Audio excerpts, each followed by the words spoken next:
JB and his childhood buddy Lloyd were at loose ends in January of 1941. The winds of war were stirring but not yet raging as they would be after December 7, 1941. JB and Lloyd had been working as crop dusters, but there was no such work while winter lasted. They had some money saved, but were now both between jobs, and so they considered their options, which were not great in winter in SW, Arkansas. They decided to hitchhike to the big city of Little Rock to seek work. Fate had something totally unexpected awaiting them, especially JB. They got a ride as far as Conway, Arkansas. It was early afternoon when they were again standing by the side of the road outside the town. "What do you think?" Lloyd asked JB. "Don't know," Lloyd answered. "Let's flip," suggested JB, and continued, "Heads we put our thumbs out and tails we walk into Conway." "Great idea," Lloyd responded enthusiastically. "Either way is good by me. I've got a cousin that lives here on my dad's side, and I haven't seen her in a while." JB pulled what he called his lucky silver dollar from his pocket. Calling out, "Heads we go. Tails we stay," he flipped the coin. "Tails." They both cried out together. JB and Lloyd nodded, swung their small duffels over their shoulders, and walked the short distance into the college town of Conway. They found a local pharmacy with a soda fountain where they stopped to get a soda and a burger. They talked to the soda jerk and found out that the most happening place in town was the student union at the local college called Arkansas State Teachers College. Before heading for the college, they rented a locker at the local bus station to store their duffels.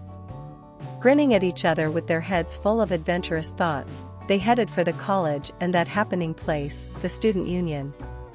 It was easy to find. JB had learned to play bridge from one of his older sisters who had taught him when he was still in high school, saying, "You never know when being able to play bridge will come in handy." It turned out, that day in the student union at Arkansas State Teachers College, his sister was oh so very right. When JB looked around the student union, he noticed three pretty young women sitting around a table. One was shuffling a deck of cards.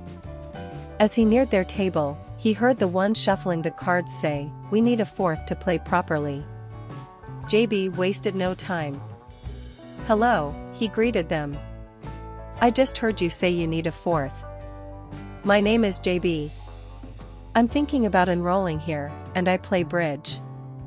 Would you accept me as a fourth?" The three women looked at each other and all nodded. JB sat down and cards were dealt. Until that moment, the notion of enrolling in this college had not crossed his mind, but it seemed to explain his presence in the student union. Lloyd, who had been wandering around, came by the table. "I see you found a bridge game," he commented, nodding at the three women. "You think you'll be a while, JB?" "Ladies, this man is a bridge-playing fool." JB nodded affirmatively and flashed a big grin. "Okay, then I'll look up my cousin. Be back later." Lloyd sauntered away whistling. JB found himself partnered with a soft-spoken, gorgeous, fair-skinned, blue-eyed brunette named Margaret. They played a rubber of bridge. They took a short break, talked, laughed, and then played another rubber of bridge. JB fell under the spell cast by the lovely Margaret. When the game was breaking up, he asked her if she could help him with registering for the new semester, which he had learned through bridge table talk was starting soon, and then registration wouldn't be allowed until fall. She thought it an odd request but harmless, so she politely agreed to do so. So, that very afternoon, they went to the registration office. Margaret helped him. He got the phone number of her sorority house where she lived on campus. He thanked her and they parted ways. Lingering outside the registration office, JB watched her walk away. As soon as she was out of sight, he went back into the registration office and again went to the desk for new registrants.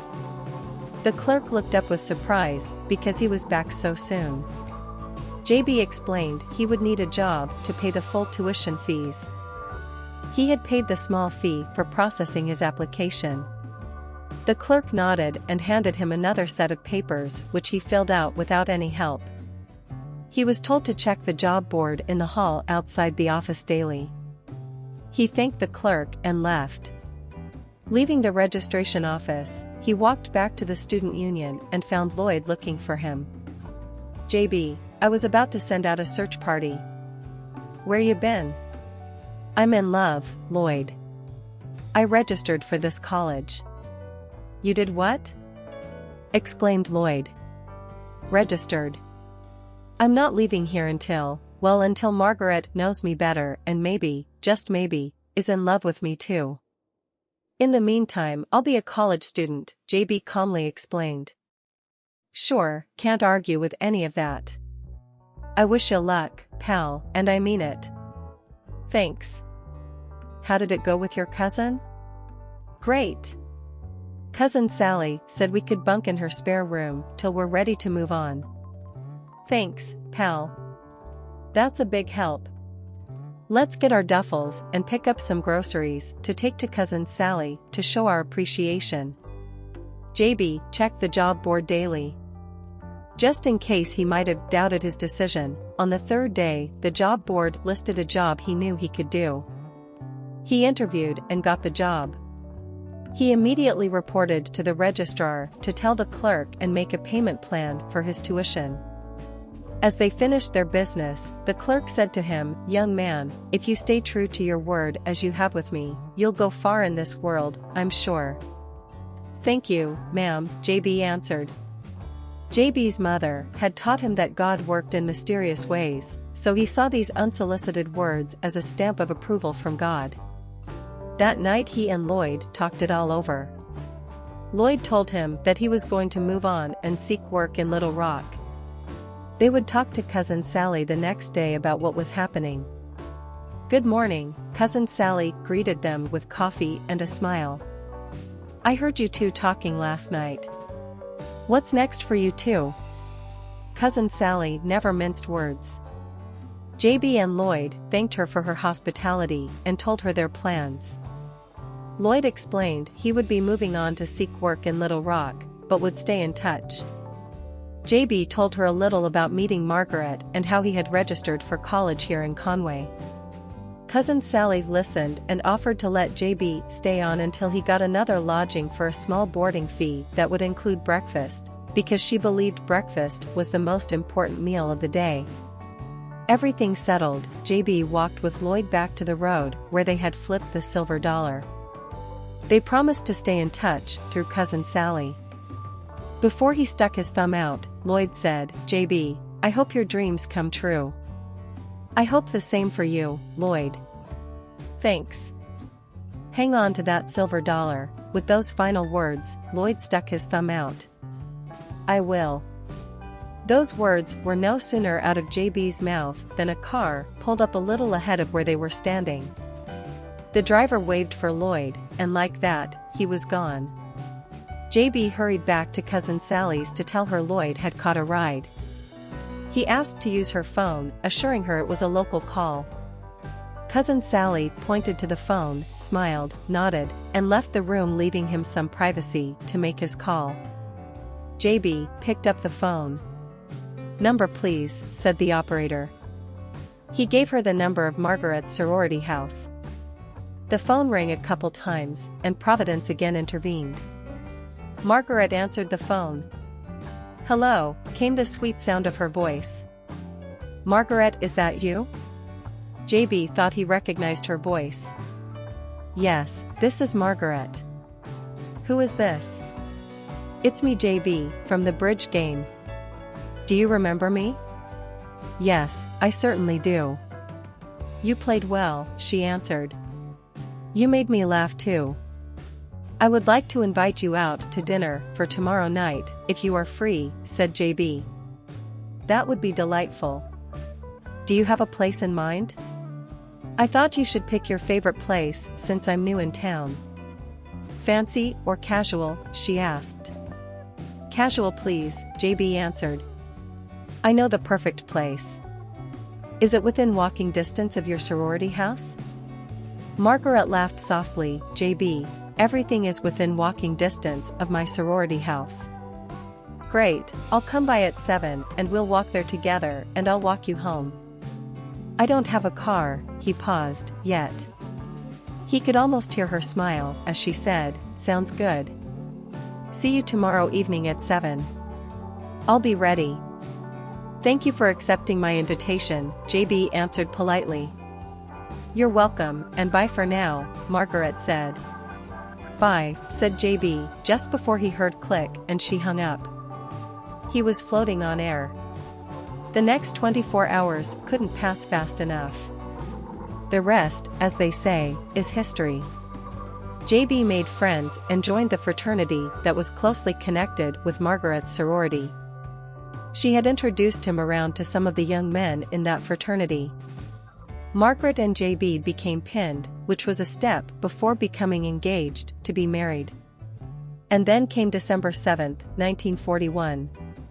It was Sunday, and after church, JB and Margaret went to the picture show at the Conway Theater to see How Green Was My Valley. Margaret had read the novel and wanted to see the movie. JB just wanted to be with her. During the movie, the film stopped. The theater manager came out and announced the news of the Japanese attack on Pearl Harbor. He said that anyone that needed or wanted to leave would have their ticket money refunded. There was a stunned silence, some crying, and the shuffling of feet as the audience left the theater. JB and Margaret left with the rest and walked to Margaret's sorority house holding hands and not saying a word. Upon arriving, JB told her, "This changes everything." Yes, she agreed. That day in December that would live in infamy, standing outside Margaret's sorority house, he asked her to marry him. She said yes, but when she discussed it with her parents, they asked her to finish her schooling. So, JB and Margaret waited. JB enlisted the next day, and because he already knew how to fly an airplane from working as a crop duster, he was put right into the Army Air Corps as a second lieutenant pilot in training. Eventually, he became part of the Army Air Corps Ferry Command. All during WW2, he flew to all the theaters of the war, bringing airplanes to various fronts. The first flights he flew were fighter planes already contracted under Lend-Lease by Roosevelt to Churchill in Great Britain. These were fighter planes he delivered to the RAF.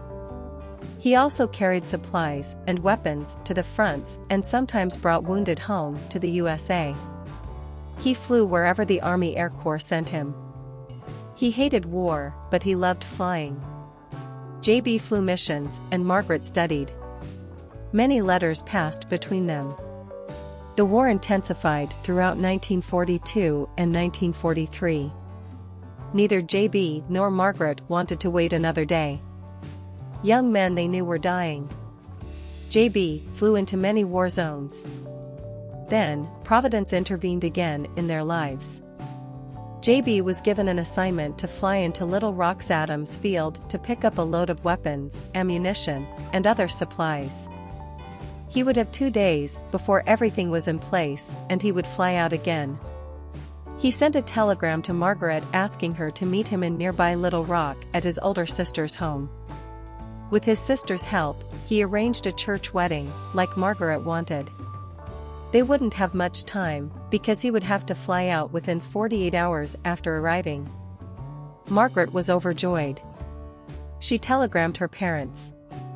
But her mother was ill, and her father couldn't leave her mother. They sent their blessings, which meant a lot to both JB and Margaret. On December 2, 1943, JB and Margaret were married in a little church in Little Rock by a preacher, with JB's sister their only witness in attendance. JB bought their wedding rings in Little Rock, simple gold bands. They were very much in love.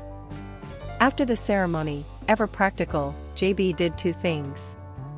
He took Margaret to a bank and opened a joint account where a portion of his military pay would be deposited beginning immediately, and he bought her a brand new hardback copy of The Joy of Cooking.